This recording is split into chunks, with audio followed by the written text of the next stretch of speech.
even on my most frustrating days, I feel really lucky to be surrounded by so many thoughtful, compassionate, creative people trying to solve these problems together. And that gives me a lot of hope. A home. It's something we all need. But for too many, having a safe place to make a home is out of reach. The challenges can seem insurmountable.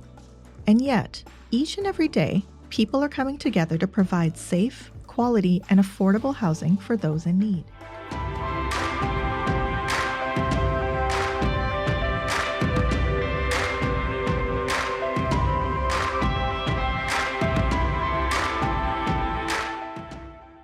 Welcome to today's episode of Let's Talk Housing. I'm your host, Meeta Naidu.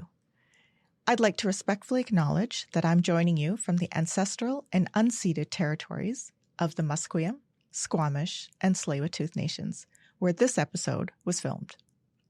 I'm very excited for today's conversation with the Honourable Christine Boyle, British Columbia's new Minister of Housing and Municipal Affairs. As she steps into this important role, we'll talk about what matters most to people across the province: more homes, affordability, and stability, and how her leadership will guide the next phase of BC housing strategy. For transparency, this episode is being recorded in November of 2025 and reflects the issues and priorities of that time. Minister Boyle, welcome to Let's Talk Housing. Thanks for having me on. Yeah, thank you for joining us. I'd like to know a little bit about your role before you became minister, a little bit about yourself, your story. Before becoming minister, you spent years, working closely with communities at the municipal level. How have those experiences kind of influenced the way you think about housing today? Thanks. I feel really lucky to be bringing lots of different experiences and stories into the role that I'm in now, and such an honor to be in this role. I was a city councillor in Vancouver for 6 years before being elected provincially in the riding of Vancouver Little Mountain. At the council table, I was really focused on affordable housing and equity and affordability, as well as climate action and climate resilience. And I think they all weave together in really key ways. But not just that. Before being elected into local government, I spent a number of years working in the downtown east side as a frontline outreach worker at a pretty low barrier shelter. And before that was a youth worker in East Vancouver, working with some really incredible families who were struggling to stay in Vancouver. Got to, in that role and in my work in the downtown east side, work with the local nations, but also a lot of incredible urban Indigenous folks and organizations. So all of those people and their stories and experiences, and my work experiences, seeing what was needed in those different roles, have continued to feed into my work. And I think about and draw from that all of the time. And then my first position in being elected provincially was as the Minister of Indigenous Relations and Reconciliation. And that too, I'm so grateful to be bringing into the role of housing and municipal affairs, because this housing work is really so deeply about relationships and partnerships to me. And so I work closely with local governments, and I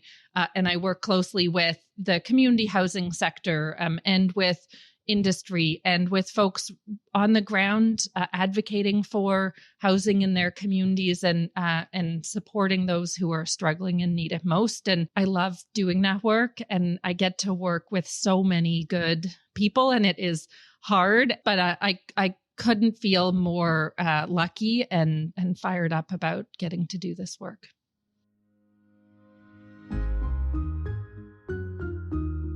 We don't know each other.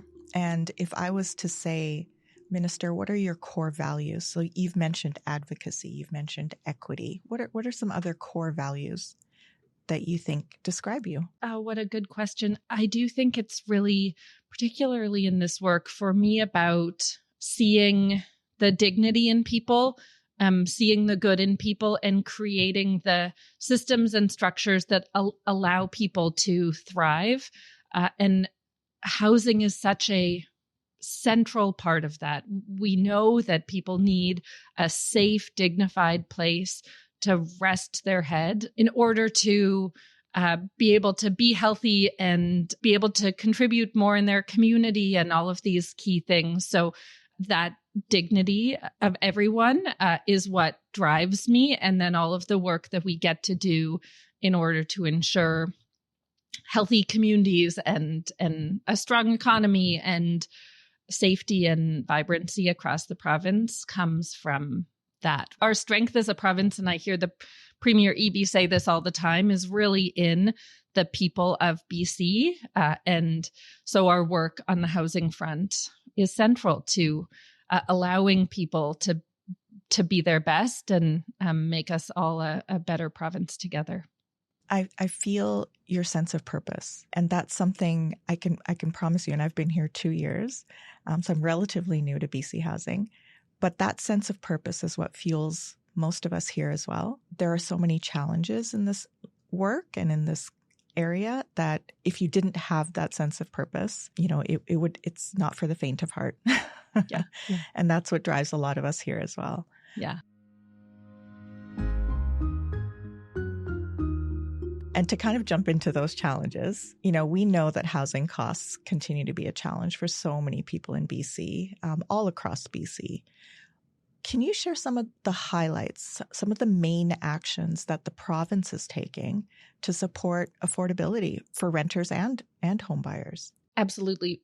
We have been, as a government, laser focused on bringing down housing costs for people and building on our efforts to protect renters. And again, I always think about the stories that I hear, the stories that I continue to hear as I do this work across the province, what that means like for a senior on a pension, what that means for young family with young kids planning out a future and looking for stability and everything in between, the construction worker commuting too far because there aren't homes in the community where they're working, or so that has been our focus, bringing down housing costs, allowing people to find a home that they can afford in the community that they love. We've been doing that through rent subsidies, programs like the rental assistance program, shelter aid for elderly renters, safer. We've been doing that through the rental protection fund, protecting nearly 1,600 homes through BC with a $5 million capital investment to ensure that existing affordable rental homes aren't being lost to the private market. We've been supporting the creation of Canada's first province-wide rent bank, $21 million in funding to give interest-free loans to tenants in urgent financial need. So a lot on the rental side. We're also doing some exciting work around attainable home ownership, or what we have been calling AHI, Attainable Home Housing Initiative, working with Musqueam, Squamish, and Tsleil-Waututh nations on land actually in my riding of Vancouver Little Mountain on the Heatherlands. And the nations have done an incredible job designing what that will look like. And we're working on structures that will see government investment that pays part of a mortgage to make the mortgage more affordable upfront, and then the investment is paid back over time. So some creative stuff on attainable home ownership and overall reducing costs by delivering more homes across the affordability spectrum and getting speculators out of our housing market to make sure homes are being lived in. All of this is making a difference. We're seeing rents go down. We're seeing vacancy rates go up, and we know we need to keep doing more of it. I've been watching rental stats as well, and they definitely have been dropping, especially over this last month. It's really good news. But people still say, build more homes faster, right? That is what we're hearing, on the front lines, in our inboxes, in our emails. What does that actually look like in practice? What does that mean? One of the things that I am so proud of about our provincial government's work on this front is really leaving no stone unturned. So like I said, we work closely with local governments, and we've been really leading the country in terms of eliminating restrictive zoning and allowing more housing options in communities across the province. And then we're using some exciting new tools to get there too. Innovations like standardized designs and prefab construction. We launched the Building Permit Hub in 2024, which is a tool in partnership with local governments again to get permits moved through the process more quickly through some digitized approvals so that permit approval can take days instead of weeks or months. That results in you and I, workers, families, seniors, being able to walk through the door of a home more quickly. BC Builds is a great example of that, which is work in partnership with BC Housing. It fast tracks rental homes for middle income workers by leveraging public and low cost land and speeding up development timelines, low interest construction loans, financing and grants. Through BC Builds, we already have about 4,000 homes underway across the province. And then we're doing some really interesting work on mass timber and prefab as well.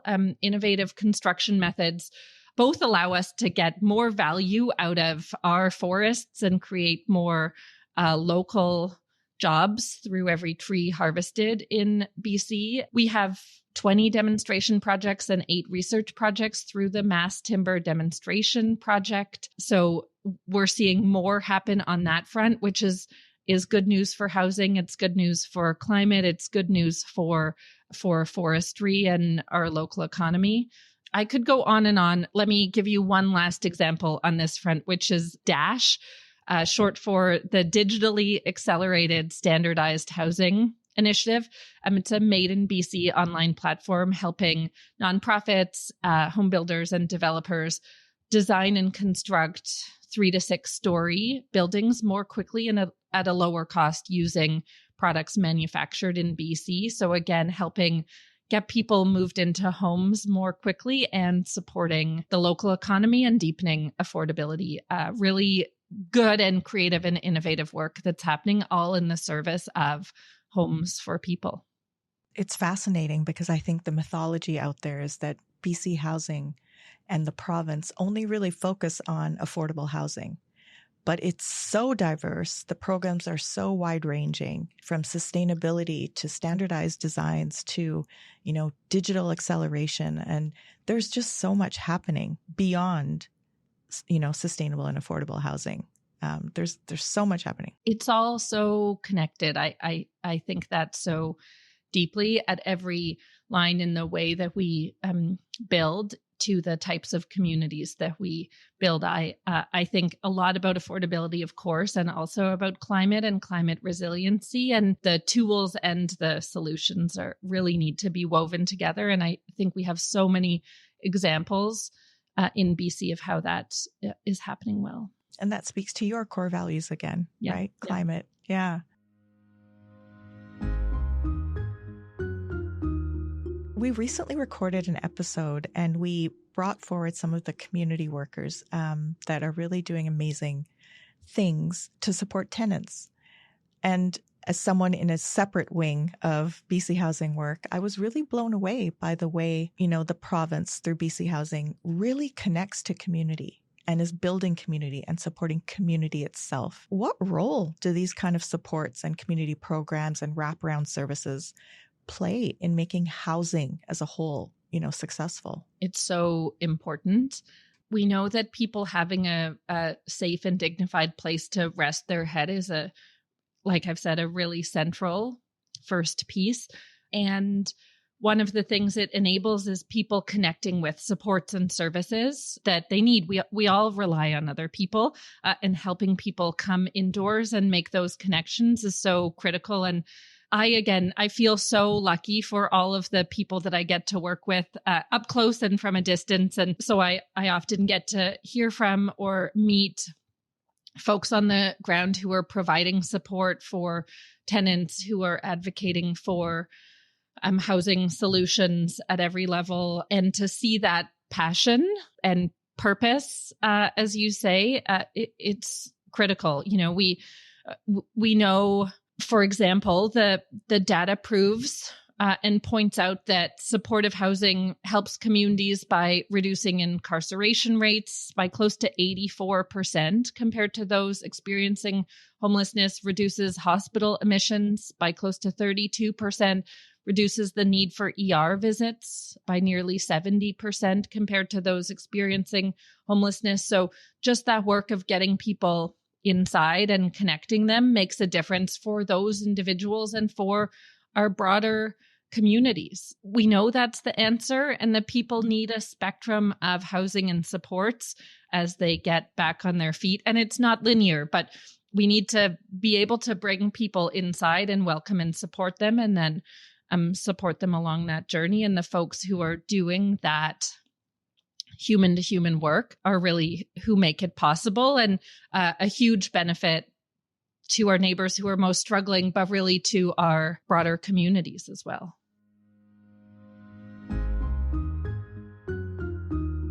It was really so moving to hear about how some of these programs are connecting people to stay housed. There was stories about communal kitchens and maternal services and neighborhood watch, and, just so much support that matters to people and keeps them housed in a good way. And speaking of that, what gives you hope right now? I feel filled with hope daily, but what gives you hope? I feel so lucky for all the good people I get to work with. And I, like I said, see it all the way along the line, the folks really working grassroots and frontline in their communities, supporting our neighbors who are most struggling or doing that advocacy work. I am a nerd for local government, and I know how hard those jobs are. And so I'm incredibly grateful for the work I get to do with local governments. And it's not always easy, but their jobs aren't easy. And so I'm happy to just get to be in partnership and in conversation with mayors and councils and regional districts around the province. And I, in every one of those conversations, see the passion that those folks bring to the work as well. We have great folks working in BC Housing, working in my ministry in housing and municipal affairs. I have so many good colleagues in the legislature who bring the challenges and stories from their home communities to the table in Victoria, and are really working hard on making life better for people across BC. And in the broader housing space, the community housing sector, and really creative folks innovating on housing solutions, all of it, I just, even on my most frustrating days, and that happens, I feel really lucky to be surrounded by so many thoughtful, compassionate, creative people trying to solve these problems together. And that gives me a lot of hope. I'm always happy to just dive back into it alongside good people and keep trying to move the needle forward. And seeing that that's happening and rents going down and more people being able to find a home gives me hope that we are on the right path. There's a long way still to go, but I am glad to get to play my part while I can in moving that forward. I'm always happy to get a chance to say thank you to all of those folks, everyone who is doing their piece in their place to support those struggling most, to advocate for and implement solutions, to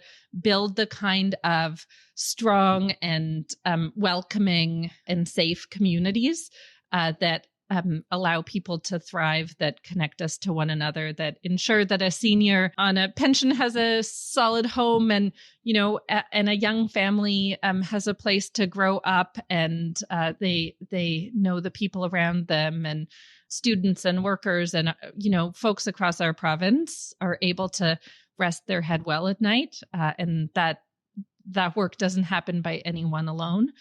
So just feel full of gratitude for everyone doing their piece of that. Thank you so much. Yeah. I really appreciated getting to know you a little bit and hearing about your values and what you believe in, and your thoughtful insights on housing and its future.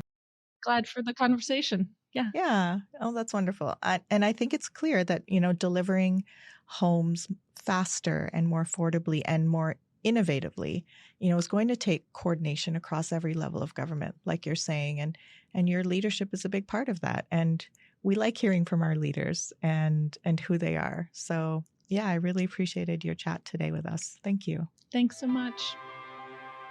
To learn more about BC housing, including how to apply for subsidized housing in British Columbia, visit www.bchousing.org. You can also find us on Facebook, Instagram, LinkedIn, and X. If you enjoyed this episode, give us a rating. This will help others find Let's Talk Housing and join the conversation. You can subscribe to Let's Talk Housing on Apple, Spotify, or wherever you listen to your podcasts.